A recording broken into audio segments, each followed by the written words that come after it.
School ബസിന്റെ window ഗാർഡിന് സമീപമുള്ള ദ്വാരത്തിൽ കൈവിരൽ കുടുങ്ങിയ വിദ്യാർത്ഥിനിക്ക് രക്ഷകരായി അഗ്നിരക്ഷാസേന. കൊണ്ടോട്ടി അൽ ഹിദായത്ത് ഇംഗ്ലീഷ് മീഡിയം സ്കൂൾ വിദ്യാർത്ഥിനിയുടെ കൈവിരലാണ് അഗ്നിരക്ഷാസേന സുരക്ഷിതമായി പുറത്തെടുത്തത്.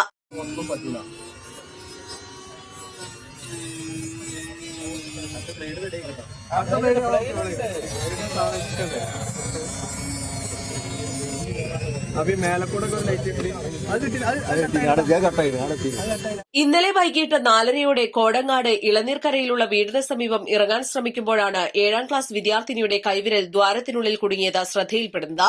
ബസ് ജീവനക്കാരും നാട്ടുകാരും ഏറെ നേരം ശ്രമിച്ചെങ്കിലും വിരൽ പുറത്തെടുക്കാൻ സാധിച്ചില്ല. വാഹനം പിന്നീട് മലപ്പുറം അഗ്നിരക്ഷാ നിലയത്തിൽ എത്തിക്കുകയായിരുന്നു. 1 മണിക്കൂറോളം സമയമെടുത്താണ് അഗ്നിരക്ഷാ സേനാംഗങ്ങൾ ബസിന്റെ സീറ്റ് അഴിച്ചുമാറ്റി മെറ്റൽ ഷീറ്റ് ഗ്രൈൻഡർ ഉപയോഗിച്ച് മുറിച്ചുമാറ്റിയത്. കുട്ടിയുടെ രക്ഷിതാക്കളും സ്കൂൾ പ്രിൻസിപ്പാളും അധ്യാപകരും നാട്ടുകാരും ഉൾപ്പെടെയാണ് വാഹനത്തിൽ മലപ്പുറം അഗ്നിരക്ഷാ നിലയത്തിലെത്തിയത്. Station officer EK. അബ്ദുൾ സലീമിന്റെ നേതൃത്വത്തിൽ സേനാംഗങ്ങൾ ഏറെ പണിപ്പെട്ടാണ് രക്ഷാപ്രവർത്തനം നടത്തിയത്. East Live, Malappuram.